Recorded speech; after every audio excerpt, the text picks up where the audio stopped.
네, 안녕하세요. 자, 모모 학생하고 함께 이제 그 다음 강의 시작하도록 하겠습니다. 자, 조금 전까지만 해도 혼자 하다가 굉장히 심심했는데, 학생이 한 분 와줘서 고맙습니다. 자, 별의 시차.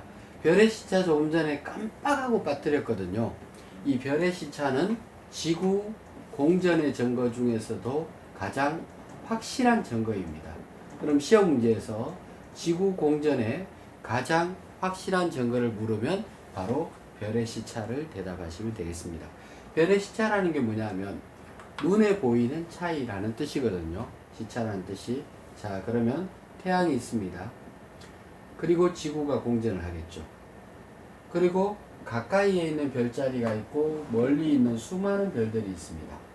그러면 지구가 아래쪽에 있을 때 이 별을 보면 여기 있는 별들과 어울려 있는 것이 찍히겠죠, 당연히.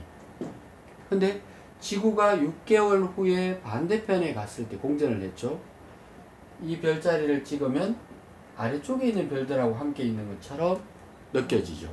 그러니까 사람 눈도 마찬가지입니다. 어떤 게 있으면 이쪽 눈을 떴을 때하고 반대쪽 눈을 떴을 때하고 어때요? 다르겠죠. 이쪽 눈에서는 여기 있는 것처럼 보이지만 얘가 저쪽으로 가는 것처럼 느껴지죠. 그죠? 그게 바로 눈에 보이는 차이고 요 각도를 시차라고 얘기합니다. 별의 시차. 그러면 별의 시차가 생기는 이유는 뭐 때문일까요? 당연히 지구 공전 때문입니다. 근데 이 내용이 생각보다 역사적으로 찾아보게 되면 굉장히 중요한 사건이었어요. 왜냐하면 옛날에는 지구를 중심에서 돈다. 그죠? 천동설이죠. 태양을 중심에서 돈다. 지동설이죠.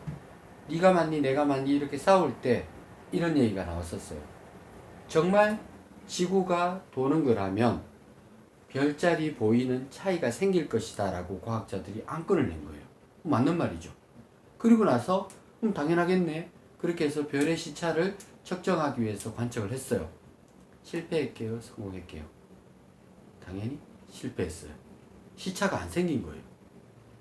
그러면 지구가 돈다는 증거가 없어진 거죠. 그래서 그때 당시에는 실패 봐서 조용히 묻혀버렸던 내용입니다.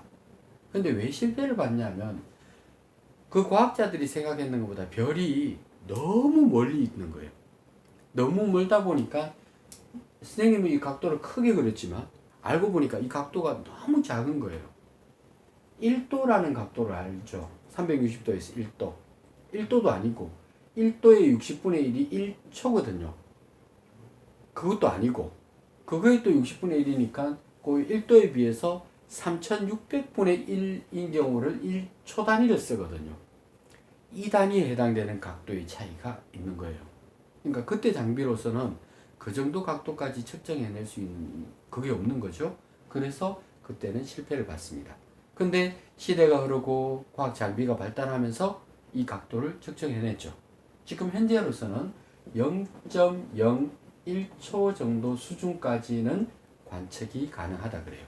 그러니까 실제로 별의 시차를 찾아낸 겁니다. 그러니까 가장 확실한 증거라고 이제 대놓고 얘기할 수 있죠. 왜? 그때 당시에 역사적으로 졌으니까 장비가 발달하고 나서 봐라 이게 되지 않느냐. 그래서 이제 그 싸움에서 다시 이기게 되는 겁니다. 그래서 시험 문제도 마찬가지입니다. 지구 공전의 가장 확실한 증거다라고 얘기하면 바로 별의 시차를 들 수가 있습니다. 시차의 반을 뭐라고 하느냐면 바로 연주 시차라고 얘기합니다.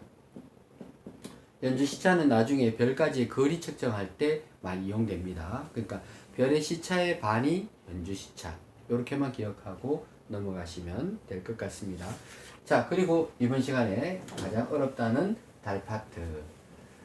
자, 지구는 그래도 조금 나은데 달은 왜 그렇게 어려우냐면 자, 좀 춥죠? 끄셔도 돼요. 네, 네. 자, 그래서 달 파트 보도록 하겠습니다. 자, 달의 자전 그리고 달의 공전에 대해서 얘기하겠습니다. 자, 첫 시간부터 계속 얘기하지만 서에서 동으로 움직이는 경우는 5가지라 그랬습니다.